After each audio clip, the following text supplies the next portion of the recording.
Good morning to all of you. तो जानेंगे इस बार का 2025 का नोबेल पीस प्राइज़ किनको मिला है। तो unfortunately US president Donald Trump को नहीं मिला है।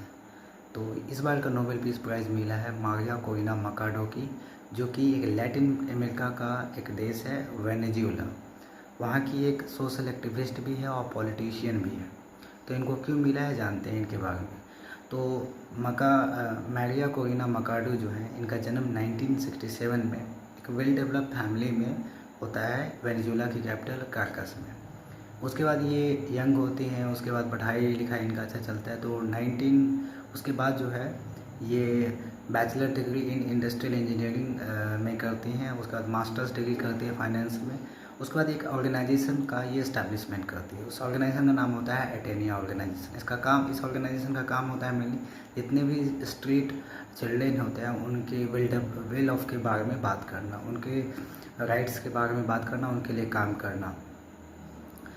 उसके बाद ये कुछ दशकों बाद एक जो पॉलिटिकल जो इलेक्शन मॉनिटरिंग ऑर्गेनाइजेशन होता है उसका ये इस्टेब्लिशमेंट करते हैं। इस ऑर्गेनाइजेशन का नाम होता है सुमेत, एक वॉलेंट्री ऑर्गेनाइजेशन होता है। उसके बाद क्या होता है कि उनके कंट्री में 90s के बाद जो है इलेक्शन, ये बहुत पुराना डेमोक्रेटिक कंट्री था। तो उसके बाद 90 के समय इलेक्शन होता है। तो वहाँ पे एक पावर में एक पार्टी आती है, उसके जो लीडर होते हैं उनका नाम होता है सावेज। तो सावेज के अंदर इलेक्शन ये चल रहा था कंट्री। उसके बाद क्या होता है कि वहाँ पे एक कॉन्स्टिट्यूशनल बदलाव आती है। इसमें क्या होता है कि ये कॉन्स्टिट्यूशन ही पूरा बदल देते हैं, ड्राफ्टिंग कर लेते हैं 1999 के समय में।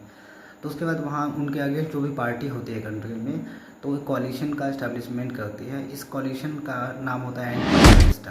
इनका काम क्या होता है कि इस गवर्नमेंट को हटाना है। तो इसके लिए इन्होंने क्या करता है, यूएस को फंड कर रहा था। तो यूएस उस समय क्या किया था, मिलिट्री कू भी किया था 2002 में। फिर 2003 में ऑयल स्ट्राइक भी किया था वेनेजुएला पे, ताकि वेनेजुएला का गवर्नमेंट को चेंज कर दिया जाए और एंटी कैविस्टा अलायंस वहाँ पे जीत जाए। लेकिन ऐसा नहीं हुआ। फिर 2003 में वहाँ पे रेफरेंडम लाया गया।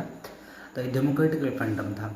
तो रेफरेंडम पास होने के बावजूद भी सावेज जो है अपना पावर में रहा और नहीं हटा। तो सुमेत ऑर्गेनाइजेशन इस रेफरेंडम का काफ़ी ज़्यादा सपोर्ट कर रहा था और कैंपेन भी किया था अच्छा खासा।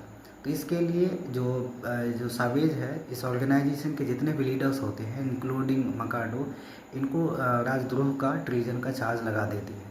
तो ये यूएस जाती है 2005 में मकाडो। उसके बाद वहाँ पे जॉर्ज बुश उस समय के प्रेसिडेंट होते हैं यूएस के, उनसे मिलती है। फिर उसके बाद वो जाती है वहाँ पे, बहुत सारे ऑर्गेनाइजेशंस हैं उनके साथ बात करती है। तो वहाँ पे एक ऑर्गेनाइजेशन होता है जिसका नाम होता है नेशनल एंडोमेंट फॉर डेमोक्रेसी, जो कि वाशिंगटन में होती है। वो इनको फंड करती है ताकि आप अपने कंट्री में यूएस का जो सपोर्टेड पॉलिसी है और यूएस सपोर्टेड गवर्नमेंट को लाए। तो उसके बाद क्या होता है, ये 2012 में इलेक्शन लड़ती हैं और फिर इलेक्शन में हार जाती है एंटी कैविस्टा जो अलायंस है उनके अगेंस्ट। तो इनका ये कहना है, तो जो मकाडो है इनका कहना है कि मैं ये जो नोबेल पीस प्राइज़ है मैं ये डेडिकेट करता हूँ यूएस प्रेसिडेंट डोनाल्ड ट्रंप को। हाँ, सोचने वाली बात है। और वेनेजुएला के वैसे लोग जो कि पीड़ित हैं सावेज और उनके जो सक्सेसर हैं अभी निकोलस मादुरो के। थैंक्स।